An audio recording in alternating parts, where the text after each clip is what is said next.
I remember the first time I saw Vanessa again. It had been nearly 6 years since she walked out of our lives. No goodbye, no explanations, just an empty closet, a cold note on the kitchen table, and a crying 3-year-old boy asking where his mother had gone. Since then, it had just been Chase and me. And somewhere along the way, we had found a kind of peace. A rough, stubborn piece stitched together from secondhand furniture, long nights, and a woman named Brooke, who had more heart than anyone I had ever met. Brooke, who taught Chase how to ride a bike. Brooke, who stayed up all night with him when he had the flu. Brooke, who never once asked to replace Vanessa, but somehow, in every way that mattered, already had. I was picking Chase up from school when I first saw Vanessa. I froze, my keys clutched tight in my hand, watching as she stood near the entrance, scanning the crowd like a queen returning to her forgotten kingdom.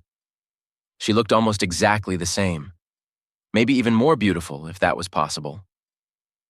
Time had been kind to her, but something inside me, something old and wounded, clenched up tight. She didn't belong here, not anymore. Chase didn't even recognize her. When she finally spotted him, a strange, desperate light entered her eyes. She called out his name, loud, unsteady, and for a second the whole parking lot seemed to fall silent. Chase glanced at her, confused. Then he turned back to me. "Dad," he said, pulling at my sleeve. "Who's that lady?" I swallowed hard. "She's just someone I used to know," I said. I turned my back to Vanessa. I opened the car door, helped Chase inside. I heard her shouting after us, her voice cracking, but I didn't stop. I didn't even look. Not after everything. Not after the 3 chances she had already thrown away. I drove in silence, my hands gripping the wheel tighter than necessary. Chase kicked his legs against the back seat, humming a tune he must have picked up from school, blissfully unaware of the storm gathering over our heads. Only when we pulled into the driveway did he finally speak. "Dad," he said, twisting around in his seat. "That lady, she knew my name." "How?" I cut the engine, staring at my reflection in the rearview mirror. For a moment, I didn't recognize the man looking back. The tight jaw, the tired eyes. "She's someone from a long time ago," I said carefully. "Before Brooke. Before all this." He frowned, pushing the car door open. "She was weird." A short laugh escaped me, bitter, hollow. "Yeah," I said. "She was." Brooke was waiting for us on the porch, her long auburn hair twisted into a loose braid, an apron tied around her waist. The smell of something good, maybe lasagna, drifted into the yard. She smiled when she saw us, but the smile faltered when she caught my expression. "Noah?" she called, hurrying down the steps. "What's wrong?" I shook my head. "Later," I said, low enough so Chase wouldn't hear. Inside, Chase threw his backpack onto the couch and disappeared into the kitchen. Brooke lingered by my side, her hand finding mine. "What happened?" she whispered. "She's back," I said. "Vanessa." Brooke stiffened. Her nails dug slightly into my skin before she let go and folded her arms tightly across her chest. "What does she want?" she asked, her voice a little too calm. "I don't know yet," I admitted. "But..." She saw Chase. She tried to talk to him. Brooke's face twisted. Worry, anger, something deeper, before smoothing back into her usual quiet strength. "We'll protect him," she said simply.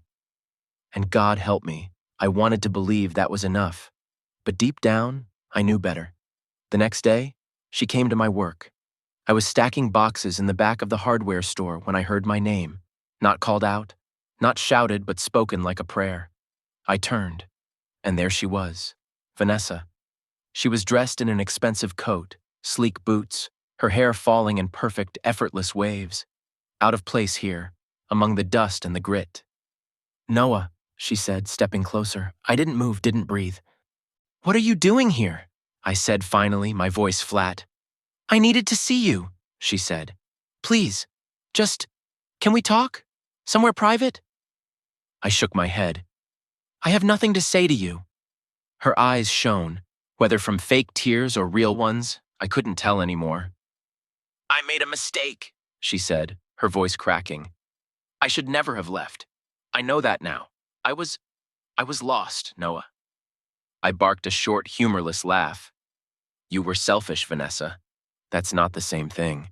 She winced, but didn't deny it. I just want to see him. Chase. He's my son, too. I stepped forward, my jaw tight. You had a son, Vanessa. You gave him up the day you walked out.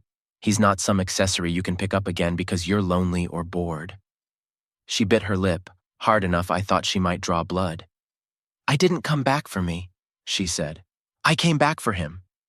I stared at her, searching for the woman I had once loved, the one I thought had a heart. She doesn't exist anymore, I said, more to myself than to her. The manager poked his head around the corner, eyeing us suspiciously. I lowered my voice. Leave, Vanessa. If you care about Chase at all, you'll stay away. Don't confuse him. Don't hurt him again. Tears spilled down her cheeks then. Or maybe just a performance for the benefit of the watching world. She stumbled back, wiping at her face, and fled out into the parking lot. I stood there, fists clenched, heart pounding. And somehow I knew this was only the beginning. For a few days, it was quiet, almost too quiet. Brooke and I tried to keep things normal for Chase. We helped him with homework, cooked dinner together, played board games at night like we always had. But even Chase, innocent as he was, could feel something was off. One evening, after a long day, Brooke and I sat on the porch watching Chase kick a soccer ball in the yard. He keeps looking at us like he's waiting for something, Brooke said quietly, sipping her tea. I nodded. He knows.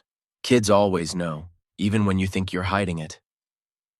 Brooke placed her hand over mine, her thumb brushing lightly over my knuckles. What are we going to do if she doesn't leave us alone? She asked. I didn't have an answer, and that terrified me more than anything. Saturday morning came with its own storm. A letter, no return address, just a neatly folded piece of paper inside the mailbox. I opened it on the kitchen counter, Brooke peering anxiously over my shoulder. It wasn't long, just a few lines, written in Vanessa's familiar, looping handwriting. I deserve to see my son. You can't keep him from me. I will do what it takes, Noah. You can't erase me from his life. Brooke's face went pale. I crumpled the letter in my fist. She's threatening us, she whispered. She's testing the waters, I said, seeing if I'll fold. Brooke's hands trembled slightly. What if she goes to court? She has no case, I snapped, more harshly than I intended. Brooke flinched. I reached out immediately. I'm sorry, I didn't mean to. She pulled away. Noah, you don't get it, she said, her voice cracking. The law doesn't care who was there at 3 a.m. when he had night terrors, or who stayed when it wasn't easy. All they'll see is biology, blood. I looked at her then, really looked, and saw the fear etched deep into her features. Fear of losing the family we had fought so hard to build. And somewhere inside me, anger sparked, not just at Vanessa, at the whole damn unfairness of it all. She already had her 3 chances, I said, voice low. She doesn't get a 4th. By Monday, things escalated. I was called down to Chase's school, an incident. When I arrived, the principal, Mr. Harris, met me at the door with a strained expression. We had an unexpected visitor during recess, he said, leading me down the hall. My gut twisted. She didn't hurt him, did she? I barked. No, he said quickly. Nothing like that. But she approached Chase on the playground. We have very strict policies about unauthorized visitors. The police were called. My heart thundered in my chest as I was led into the nurse's office, where Chase sat with a cold pack pressed to his forehead. He wasn't crying, but he looked small, fragile. I knelt down in front of him. Hey, buddy, I said softly. You okay? He nodded slowly. She said she was my mom. The words hit me like a physical blow. She said she missed me, Chase whispered. But I don't remember her, Dad. I don't remember anything. I closed my eyes, swallowing the lump rising in my throat. You don't have to remember, I said. You have Brooke. You have me. That's all you need. Chase leaned against me, and for a long moment, I just held him, as tightly as I dared. Across the room, Mr. Harris cleared his throat awkwardly. The officers took her statement, he said. But unless you file something official, there's not much we can do. She's his biological mother. I nodded stiffly. I understood, and I hated every part of it. That night, Brooke and I sat in the living room after Chase went to bed. I told her everything. She listened silently, her hands clasped tightly together, her knuckles white. She's not going to stop, Brooke said eventually. You know that, right? I did. I just didn't know how far she was willing to go.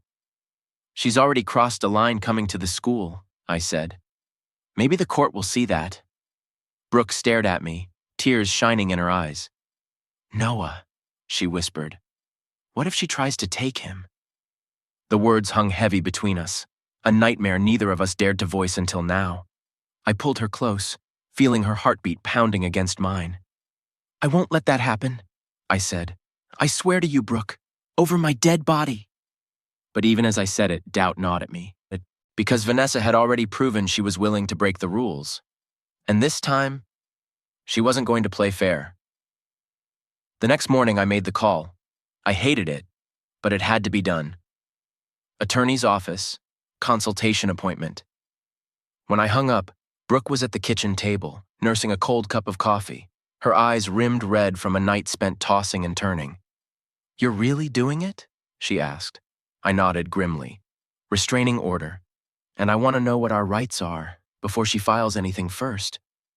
Brooke swallowed hard. She's going to fight dirty, she whispered. She already is.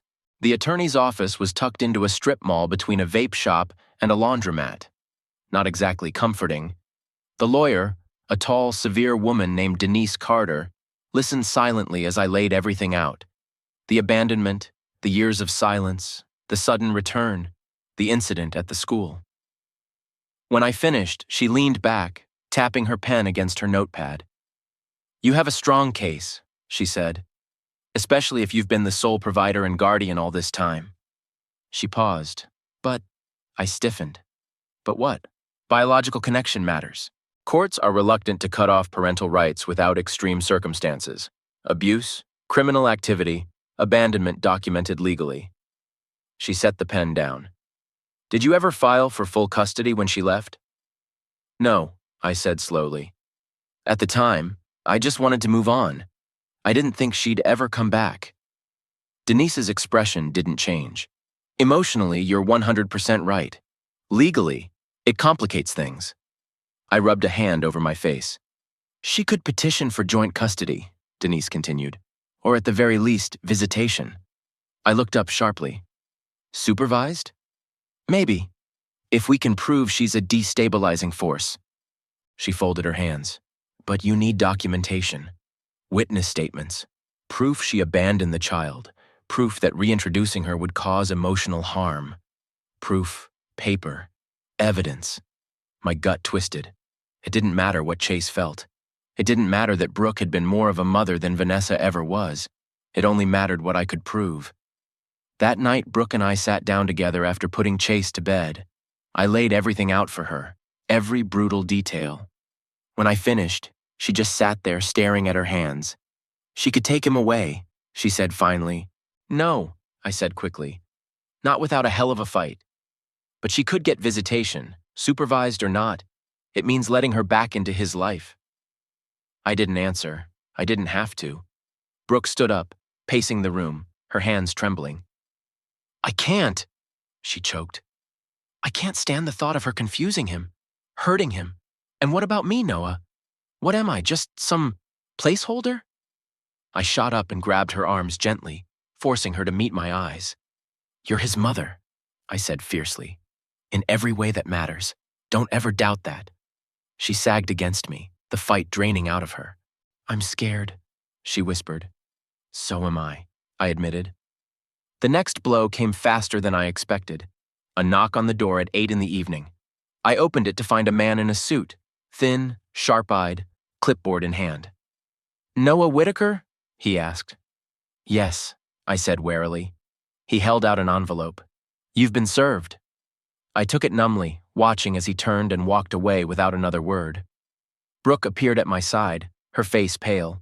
I ripped open the envelope. Inside, a petition for visitation rights, filed by Vanessa Whitaker. Brooke clamped a hand over her mouth to stifle a sob. Chase came running into the hallway, his face bright with concern. "What's wrong? Dad? Brooke?" I forced a smile onto my face, a brittle, hollow thing. "Nothing, buddy," I said. "Go back to your room. We're just talking."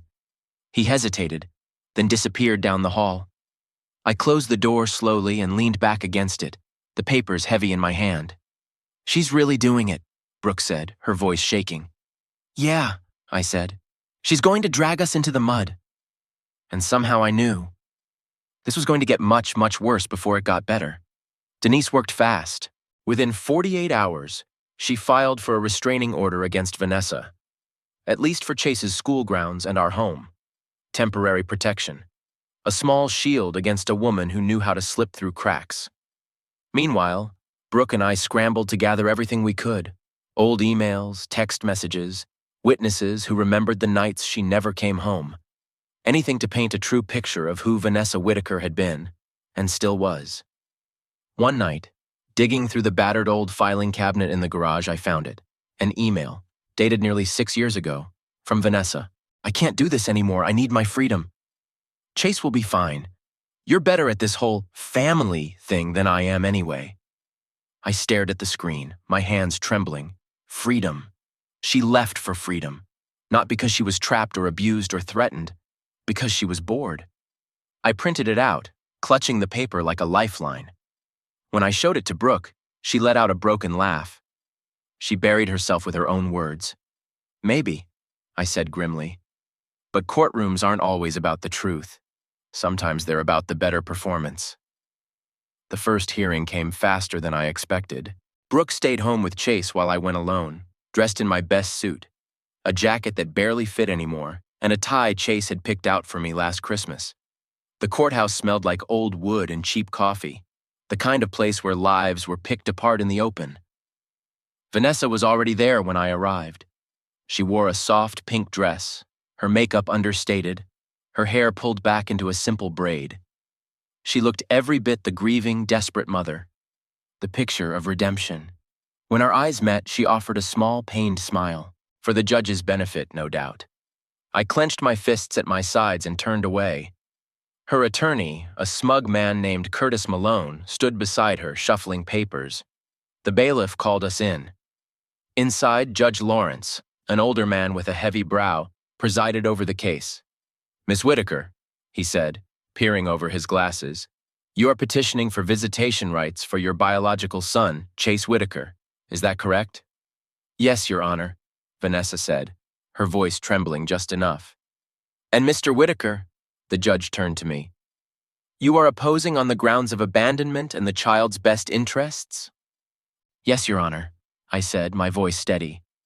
Curtis Malone rose first, painting a portrait of Vanessa as a woman who had made mistakes, youthful, impulsive mistakes, but who had grown, matured, and desperately wanted to make amends. "She is not seeking to disrupt the child's life," Curtis said smoothly, "merely to know him, to reconnect with her son in a safe, supervised environment." My stomach twisted. My turn. Denise stood, laying out Vanessa's desertion with cold, clear facts. The years without contact, the sudden, aggressive reappearance, the emotional upheaval caused to a child who didn't even remember her. She presented the letter from the school incident. She presented the abandonment email. Curtis objected, claiming the email was taken out of emotional context. Judge Lawrence overruled him. I watched Vanessa's face as her own words were read aloud. For a moment, just a flicker, the mask slipped. Cold fury flashed in her eyes, but then it was gone, replaced by glistening tears.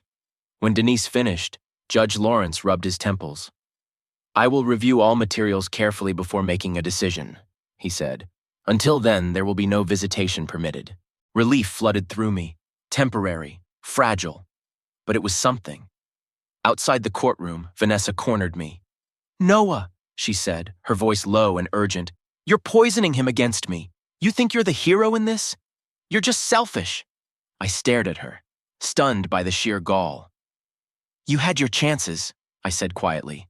3 of them. You threw them away every time." Her lips twisted into a sneer.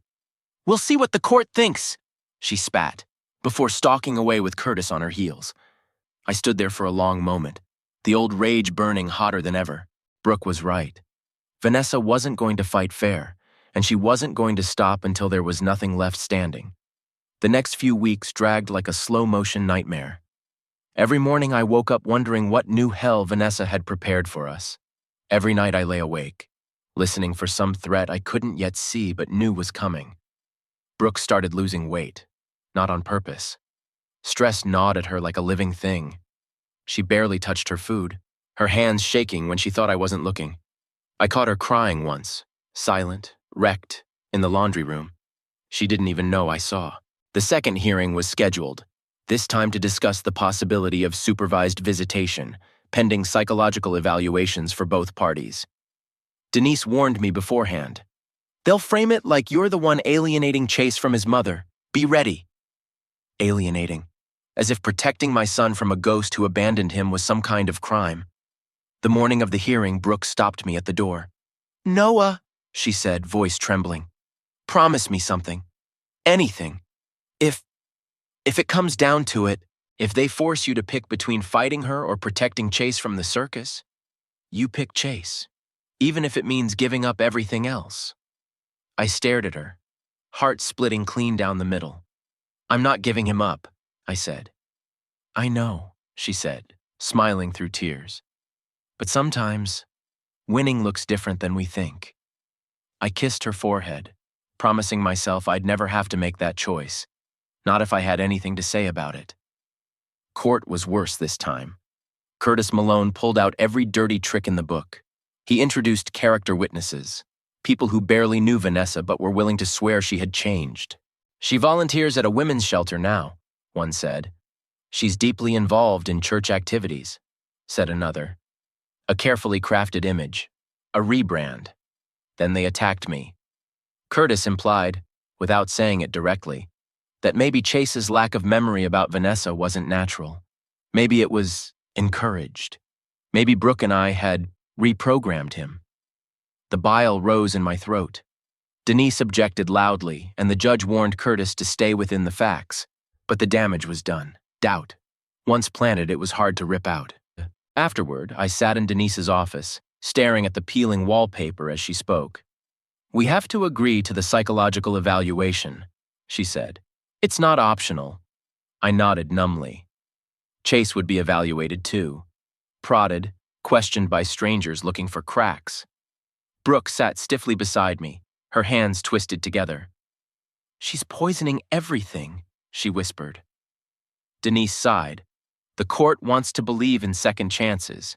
That's why she's dangerous." I thought about Chase, his easy laugh, his messy handwriting, the way he still slept with the old stuffed dog Brooke bought him 3 years ago. I thought about the scars Vanessa left behind, the ones no psychologist would see in a 2-hour evaluation. "She left us," I said quietly. "She doesn't deserve a second chance." Denise's expression softened, but her words were brutal. Unfortunately, what people deserve doesn't always matter in court. The evaluations were scheduled. Chase first. Brooke offered to take him, but I insisted. If anyone was going to shield him from this nightmare, it was going to be me. The child psychologist's office was painted in bright colors, filled with toys and posters of smiling cartoon animals, a poor disguise for what it really was, a battleground. Chase sat stiffly beside me, kicking his heels against the waiting room bench. "Dad?" he said. "Yeah, buddy." "Do I have to talk to them?" I swallowed hard.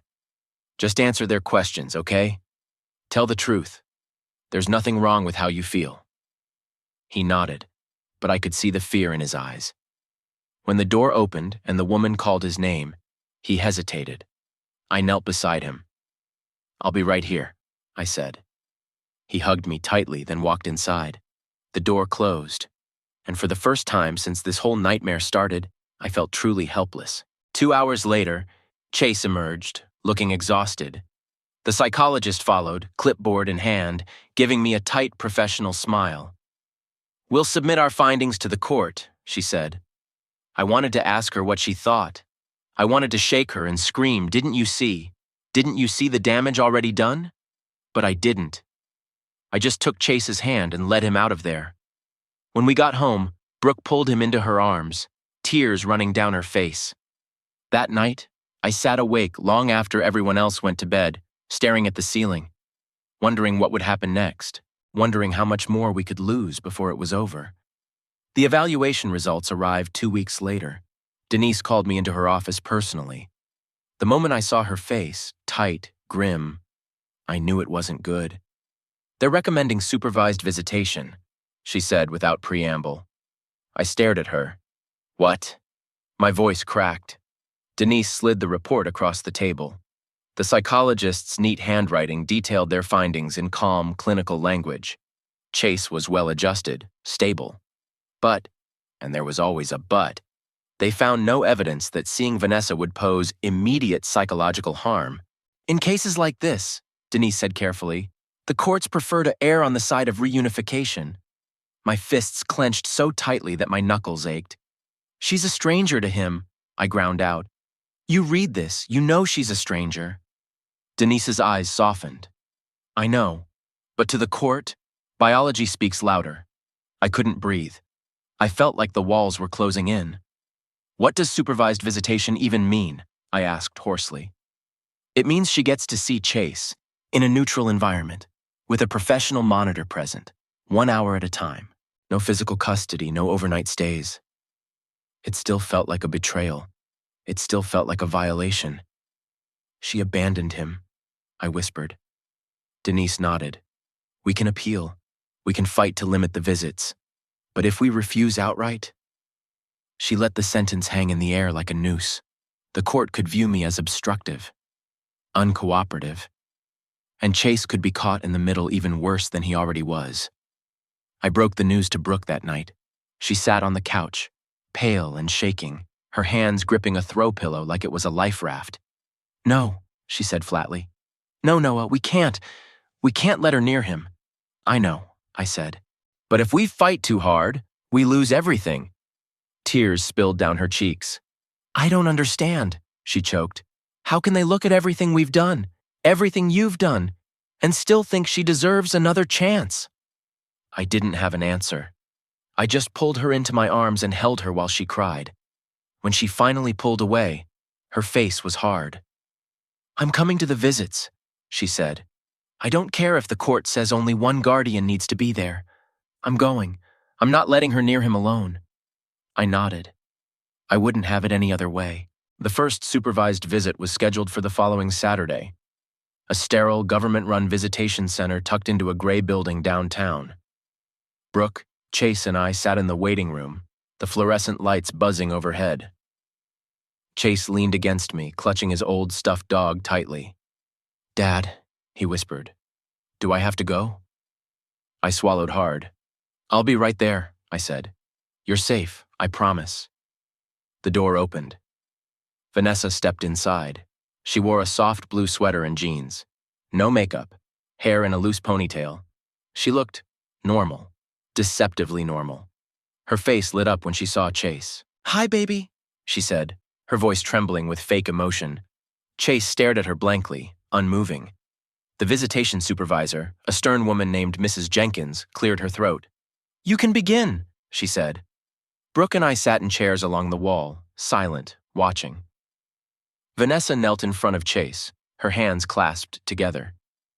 "I've missed you so much," she said. "I think about you every single day." Chase looked at me helplessly. I gave him a tiny nod. He turned back to her. "Why did you leave?" he asked quietly. The question hung in the air like a gunshot. Vanessa blinked rapidly. "I was sick," she said finally. "I wasn't well. I thought I needed to go away. But I was wrong, sweetheart.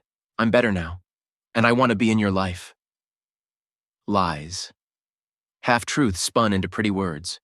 Chase frowned. "I have a mom already," he said. "Brooke."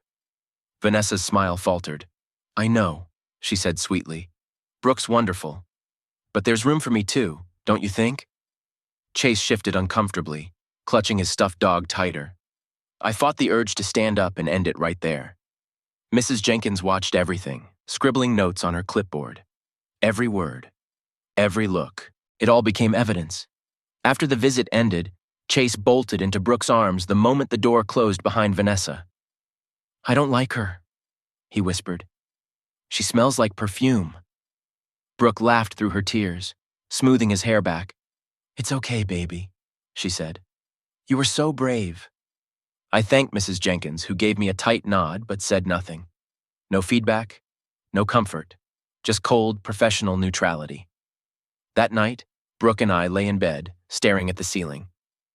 "She's not going to stop," Brooke whispered. "No," I said.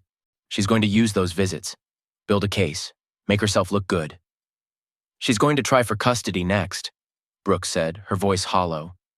I didn't answer. I didn't have to. We both knew it was coming. The only question was, how far would Vanessa be willing to go to win? And how much more could we lose before the final blow landed? The second supervised visit went worse than the first. Vanessa arrived early, armed with a brightly wrapped gift, a remote control car, the kind Chase had once admired in a store months ago. How she knew I didn't want to guess. Maybe she had someone watching us. Maybe she had dug deeper into our lives than I dared imagine.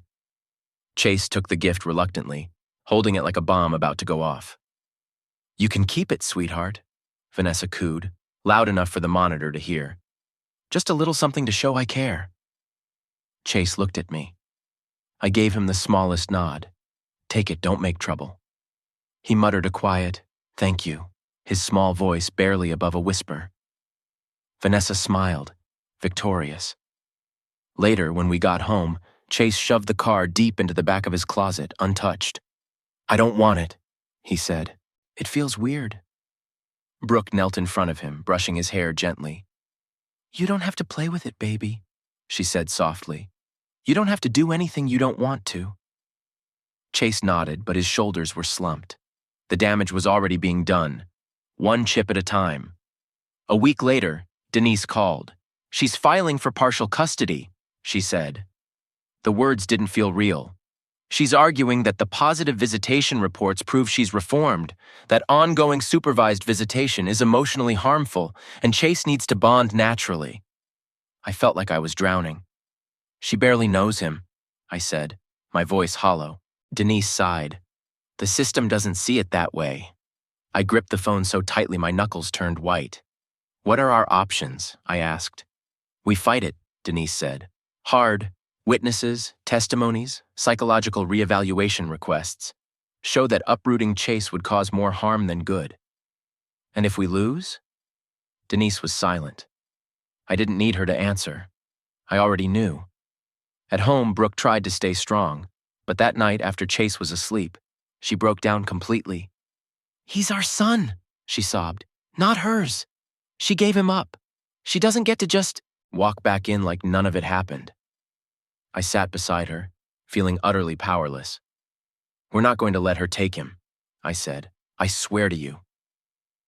But even as I said it, the fear gnawed at me, because promises couldn't stop a broken system, and love wasn't enough in a courtroom. The next few days blurred into a haze of preparation. Denise coached me relentlessly. "No outbursts," she said. "No anger. You need to look calm, stable, centered. Anything else, and they'll paint you as vindictive." Brooke worked tirelessly gathering character witnesses, teachers, neighbors, even Chase's pediatrician, people who could attest to the life we had built, the life Vanessa had thrown away.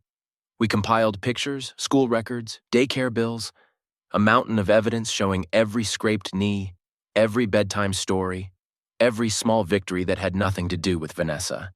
It felt like putting our hearts on a table and waiting for strangers to decide if they were worth saving. The hearing came faster than we were ready for. This time, Vanessa looked even more polished. A demure gray dress, minimal jewelry, a small framed picture of Chase in her purse that she made sure the judge noticed. Curtis Malone smiled like he already knew they were winning. Denise held her ground, fierce and unyielding. The judge listened to both sides in silence, his expression unreadable. Chase's teacher spoke about how stable he was, how much he thrived in a secure environment. Our neighbor, Mr. Callahan, spoke about seeing Brooke patch up Chase's skinned knees and cheering at his soccer games. Even Mrs. Jenkins, the visitation monitor, testified. carefully neutral, but noting that Chase seemed uncomfortable and distant during visits. And still, I could see it in the judge's eyes, the doubt, the pull of blood over bonds. When Vanessa took the stand, she wept. Real or fake, I didn't even know anymore. "I made mistakes," she said, "but I love my son. I deserve a chance to make things right."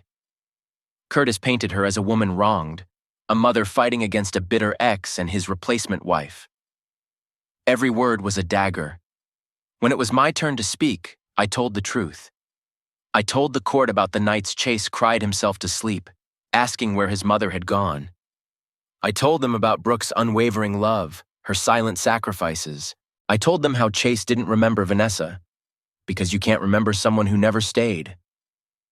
When I sat down, I caught Vanessa's eye. She smiled at me, a slow, knowing smile, as if to say, "This is only the beginning." The decision came 2 weeks later. Brooke sat beside me in the courtroom, her hands twisted in her lap, her face pale and drawn. The judge shuffled papers, his mouth a tight, grim line. "In consideration of all testimony and evidence presented," he began, "the court has decided to grant Vanessa Whitaker partial custody under a transitional plan." Brooke's breath hitched beside me. I reached for her hand, gripping it tightly. The judge continued, oblivious to the way our world was crumbling around us. "Supervised visitation will continue for an additional 90 days, followed by unsupervised daytime visits, pending further evaluation. If no concerns are raised, shared physical custody will be implemented thereafter." I felt like someone had ripped the air out of the room. Chase, our Chase, split between a mother who had abandoned him and the only family he had ever truly known. Vanessa smiled from across the courtroom. Curtis patted her hand like a proud coach. It was over, at least for now, and we had lost. At home, Brooke collapsed onto the couch, burying her face in her hands. "I can't do this," she sobbed. "I can't watch them rip him away piece by piece."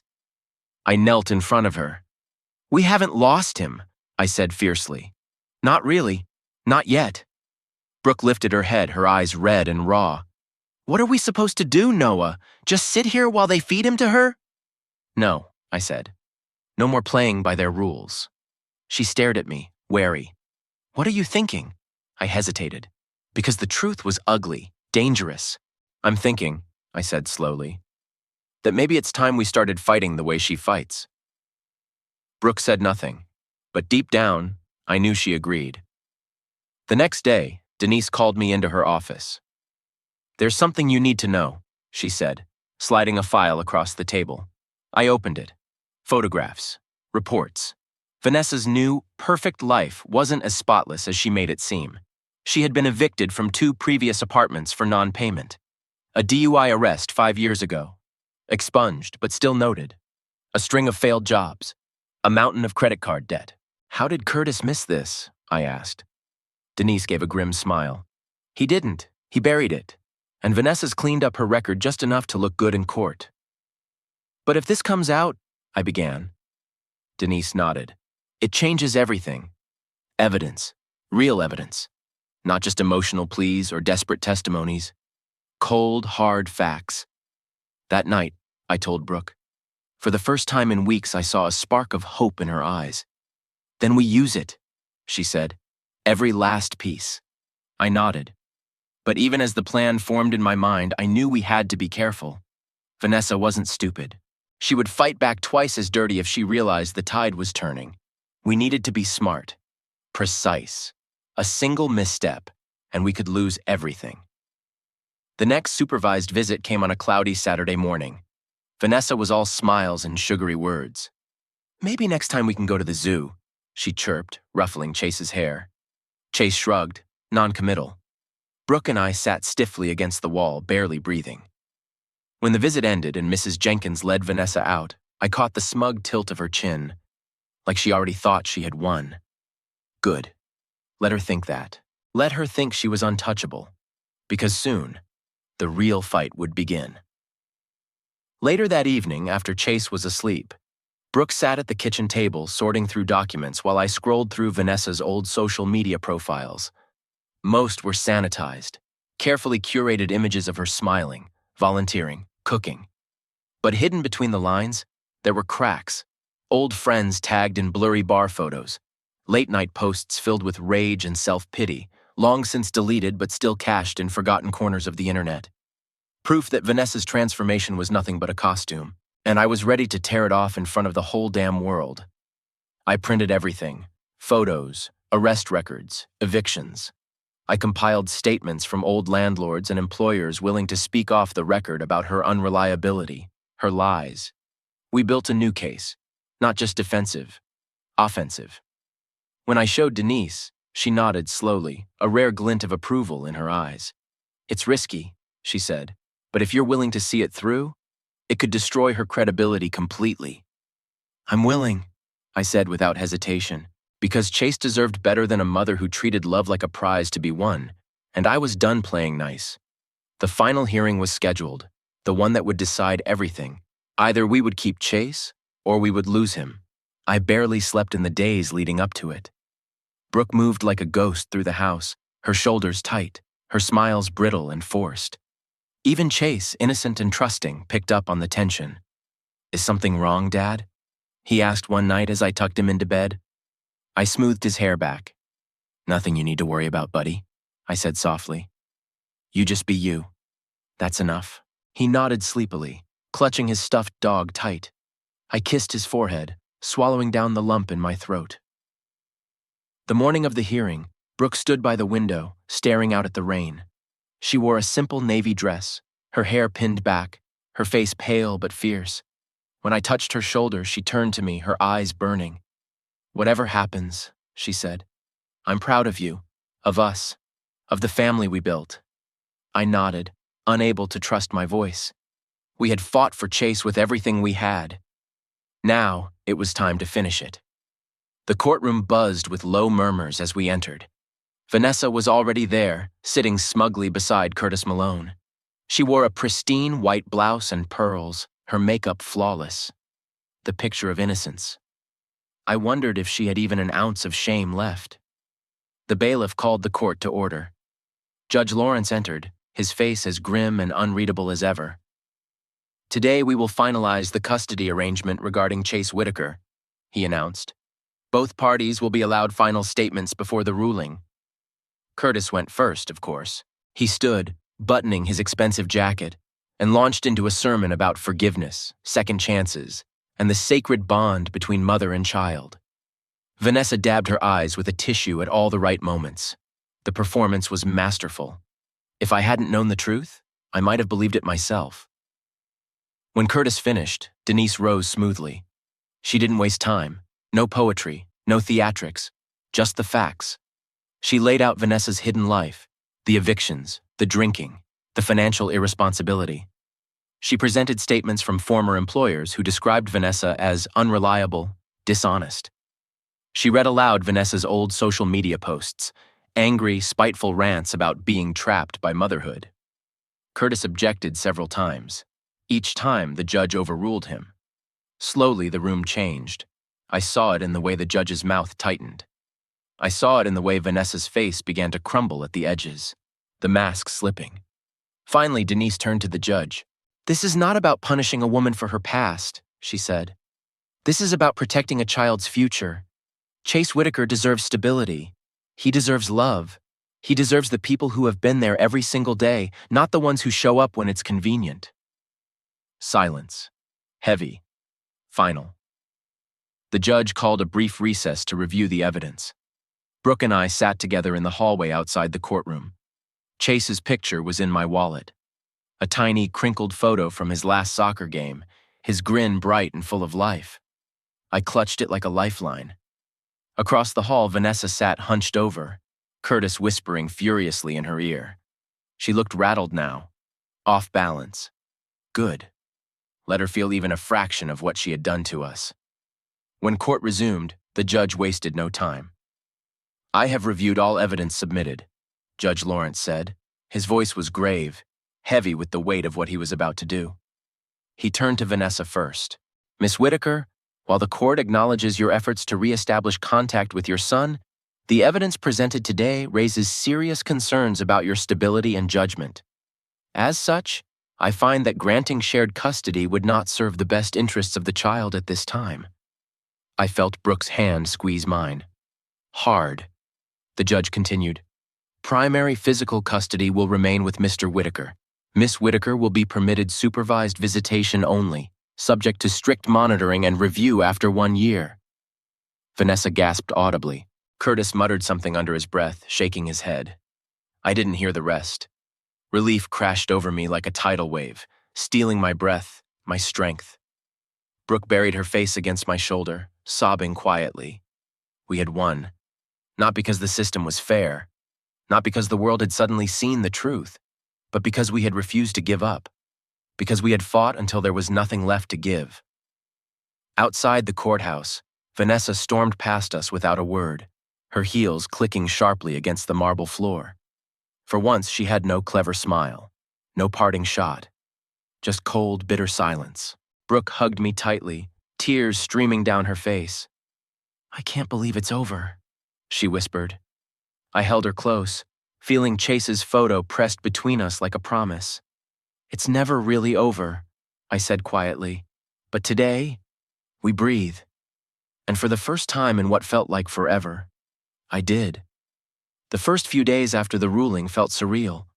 Brooke kept waiting for another summons, another letter, another disaster. I did too, if I'm honest. It was hard to believe it was over, or at least as over as it could ever be. We moved through the house like survivors picking through the wreckage after a storm. Little things reminded us. A pile of court documents on the kitchen counter. Chase's stuffed dog clutched just a little tighter at night. The way Brooke flinched when the doorbell rang, even if it was just the mailman. Victory didn't erase the damage. It only gave us space to start healing. Chase bounced back faster than we did. Maybe because kids are more resilient. Or maybe because, deep down, he had always trusted that Brooke and I wouldn't let anything happen to him. One evening, about a week after the final hearing, I found him out back, kicking a soccer ball around by himself. When he saw me, he grinned. A real, honest grin, the kind I hadn't seen in months. Come play, Dad, he shouted. I dropped my coffee on the patio table and jogged over, letting him steal the ball from me with a triumphant laugh. For a little while, it was just us. No courtrooms, no threats, no fear. Just a boy and his dad and a world that suddenly felt a little bit safer again. Brooke started sleeping through the night again. Small changes, but important ones. She smiled more. She sang while doing the dishes. The color slowly returned to her cheeks. One night, as we lay in bed, she reached out and took my hand. Thank you, she whispered. For what? For fighting, for not giving up, for saving him, for saving us. I squeezed her hand tightly. We saved each other, I said, because it was true. If Brooke hadn't stood beside me, if she hadn't kept believing, even when I couldn't, I wasn't sure I would have survived the war Vanessa brought to our door. But healing didn't mean forgetting. There were still supervised visits looming on the calendar, reminders that Vanessa hadn't vanished completely. The first post-trial visit was scheduled for a rainy Tuesday afternoon. Mrs. Jenkins still ran the visits, stern as ever.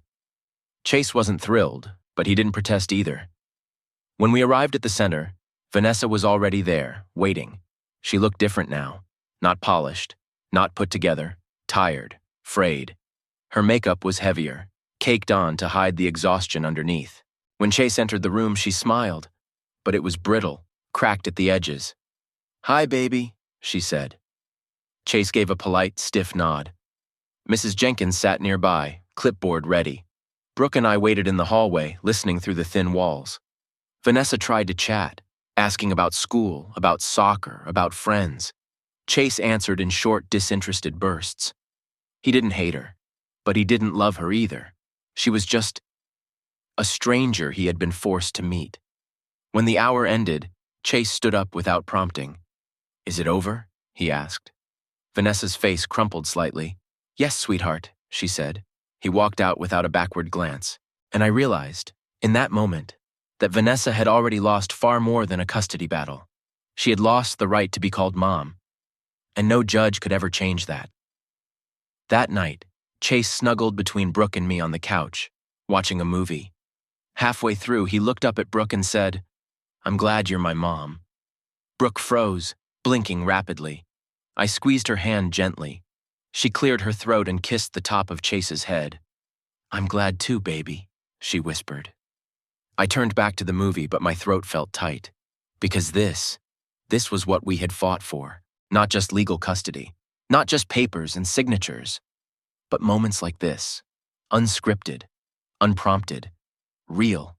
Still, I didn't trust Vanessa to stay defeated. People like her didn't know how to let go gracefully. Denise warned me to stay alert. "She'll either drift away quietly, or she'll find some new angle to work," she said. "Which do you think it'll be?"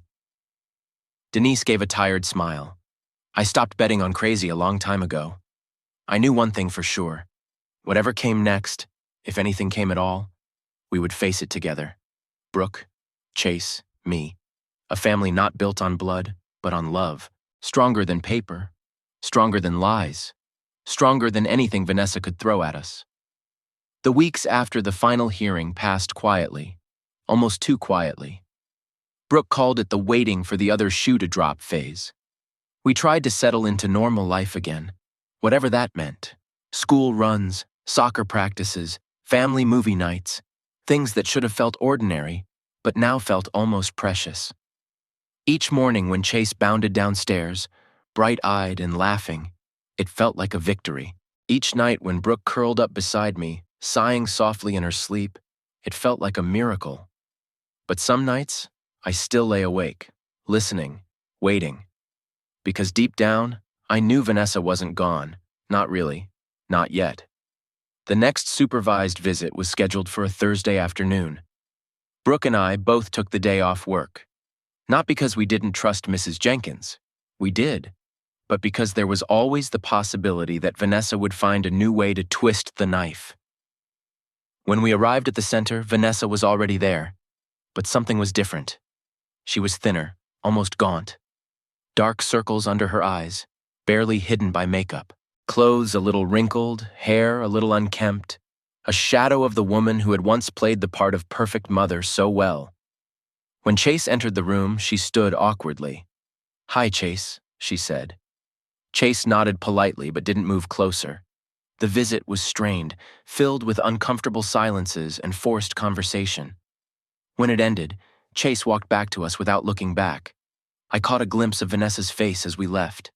Hollow, broken. I should have felt triumphant, but all I felt was a cold, heavy emptiness. Because despite everything, she was still Chase's biological mother. And some part of her knew she had lost him forever.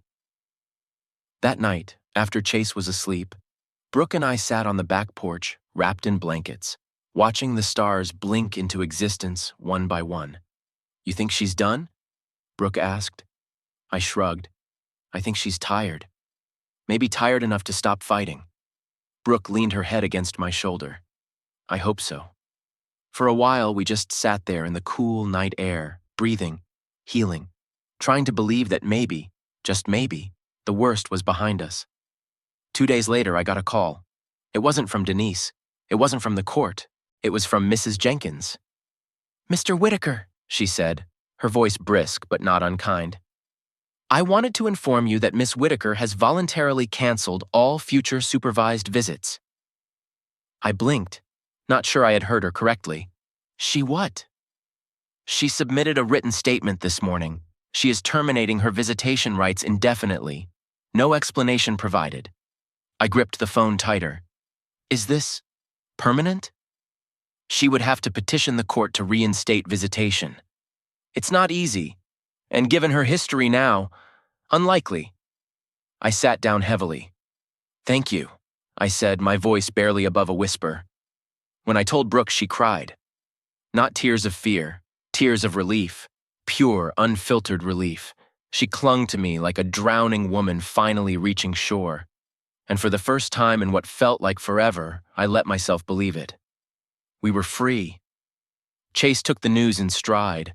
When I told him he wouldn't have to see Vanessa anymore, he just nodded. "Okay," he said. "Can we go get ice cream?" Brooke laughed through her tears. Yeah, baby, we can get all the ice cream you want. So we did. We drove to the little parlor downtown and let Chase order a triple scoop monstrosity that dripped down his arms and chin. We laughed until our sides hurt. We sat outside on a bench, the three of us, sticky and happy and whole. And for once, there was no shadow hanging over us, no fear waiting just around the corner, just life. Messy, beautiful, ours. Later that night, after Chase was in bed, Brooke and I stood in the doorway of his room watching him sleep. His chest rose and fell in steady, peaceful rhythm. "He's okay," Brooke whispered, like she didn't quite believe it. I nodded, swallowing hard. "Yeah," I said. "He's okay." We stood there for a long time, hand in hand, hearts finally beginning to mend. Because even though the battle had been brutal, even though the scars would never fully fade, we had won, and that was enough. Life didn't change overnight. There was no magic moment when everything suddenly felt normal again. But little by little, we built a new rhythm, a new peace. I picked up extra shifts at work, not because we needed the money, but because I could finally focus without fear gnawing at the edges of my mind. Brooke started painting again. Small landscapes at first, then bigger, bolder pieces that covered the walls of our living room in bright, sweeping colors. Chase made new friends at school, joined the local soccer team, and started asking questions about sleepovers and camping trips. The house filled with laughter again. Real laughter. The kind we hadn't dared let ourselves have for a long, long time. One afternoon, as we were walking back from the park, Chase looked up at me. "Dad," he said, "can I call Brooke Mom?" I stopped mid-step, blinking against the sudden burn in my eyes. Brooke froze beside me, her hand tightening around the paper bag of snacks she was carrying. "You can call her whatever you want, buddy," I said gently. Chase grinned. "Okay." He dropped my hand and ran ahead, kicking a pebble down the sidewalk. Brooke looked at me, her eyes wide and shining. She didn't say anything. She didn't have to. That one moment said everything. That evening, while Chase was taking a bath, Brooke curled up next to me on the couch. Her hair was damp from the shower, her cheeks flushed from laughter. It felt so normal it almost scared me. "I keep waiting to wake up," she admitted, her voice barely a whisper. I wrapped my arm around her shoulders, pulling her close. "This is real," I said. "We fought for it. We earned it." She nodded against my chest. "Do you think she'll ever come back?" she asked after a long pause. I thought about it. About the hollow look in Vanessa's eyes the last time we saw her. About the cold, desperate way she had walked away from everything. "No," I said finally. "Not like before." She knows she lost. Brooke was quiet for a long time, then softly she said, "Good." We sat like that for a long time, listening to the soft splashes from the bathroom, the distant hum of the refrigerator, the quiet, steady beat of a house finally at peace. Spring melted into summer. The days grew longer, the nights warmer.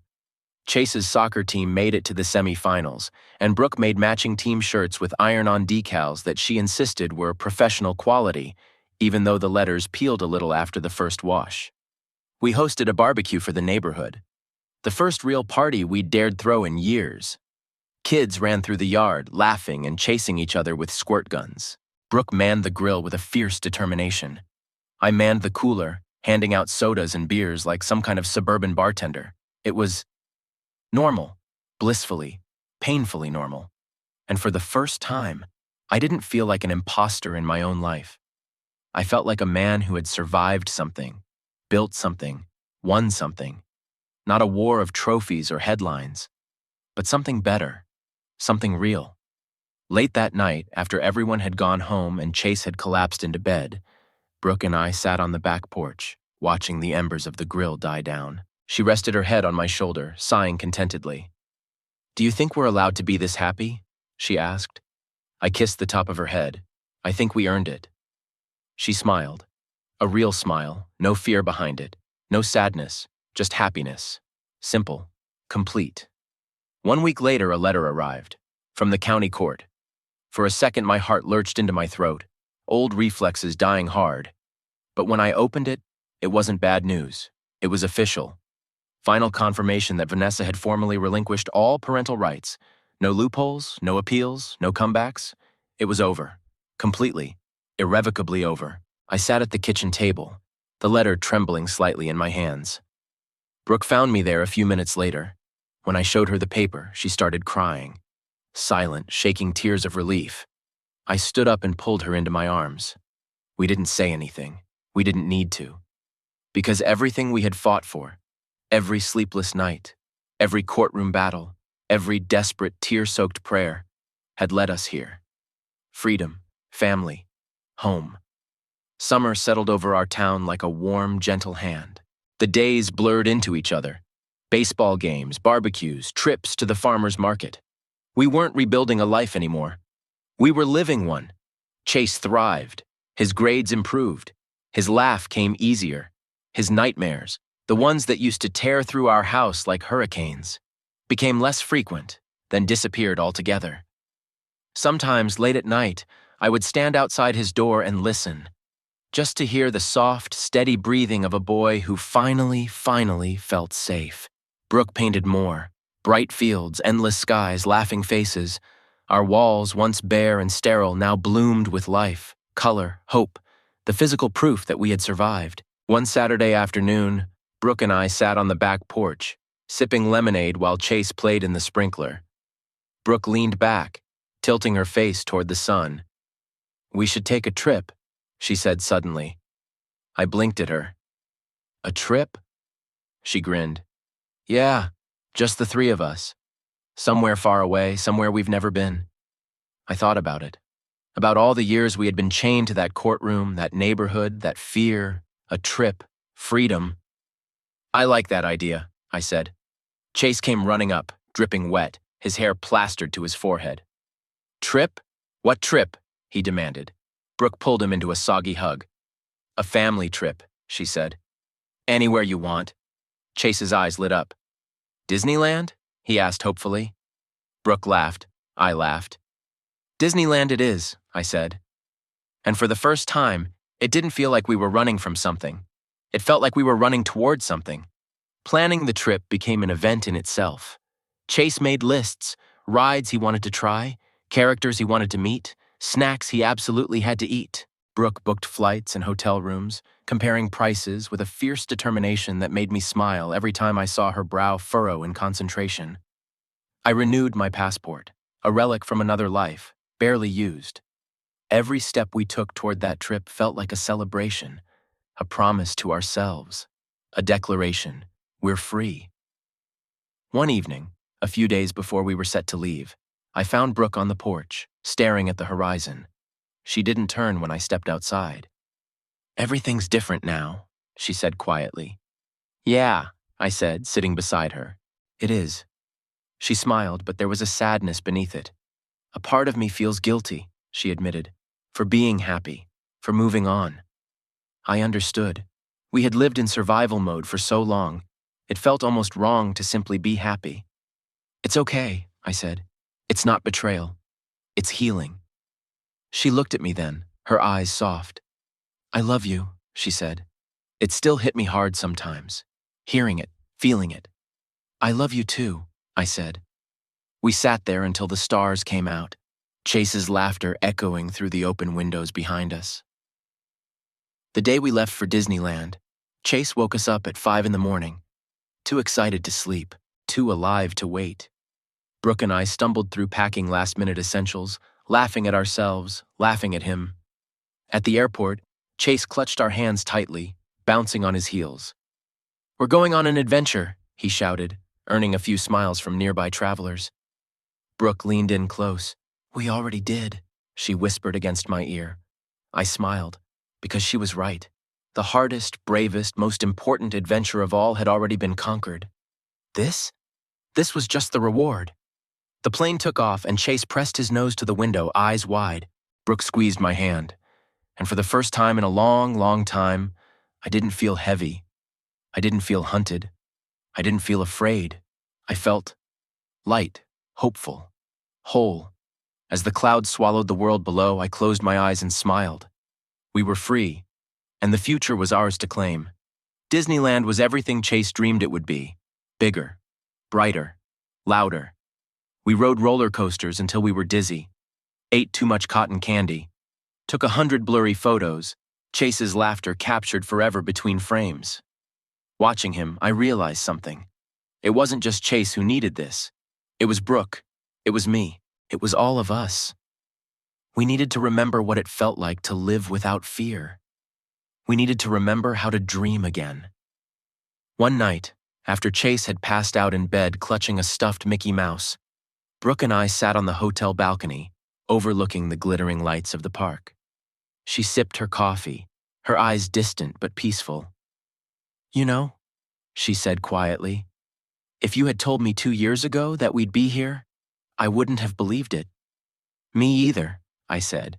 For a while, we just sat there, breathing in the warm night air, listening to the distant echoes of fireworks. "We should make it official," Brooke said suddenly. I turned toward her, confused. "Official?" She smiled shyly, a blush rising in her cheeks. "Adoption," she said. "I want to adopt Chase, if you think he'd want that too."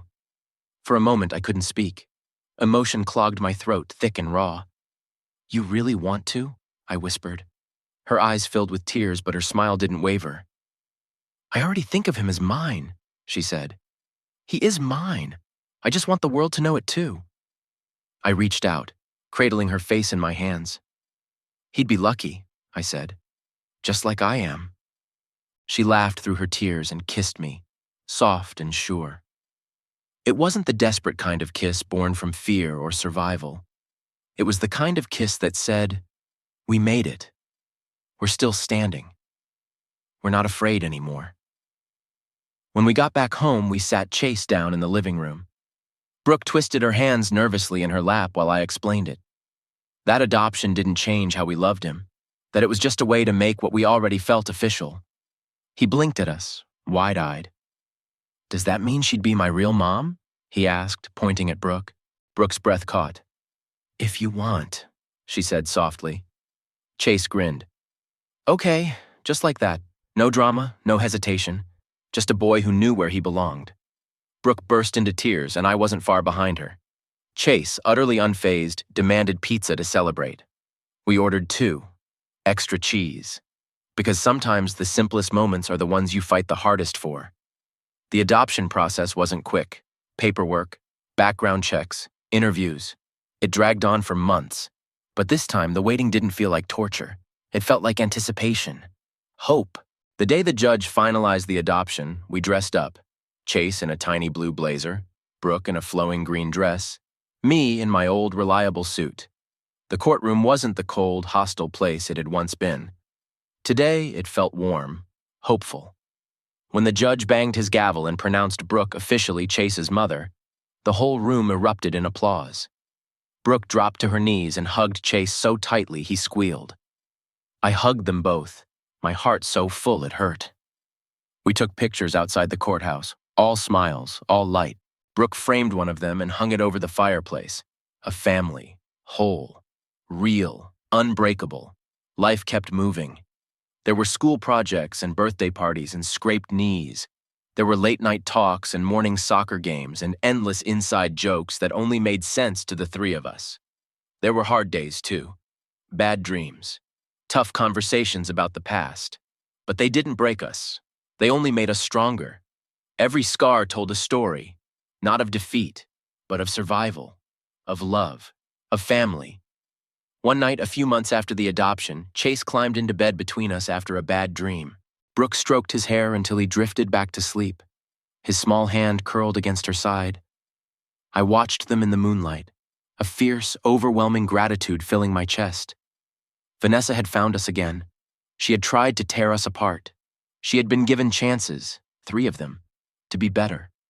And every time she had thrown them away, but in the end, she hadn't destroyed us.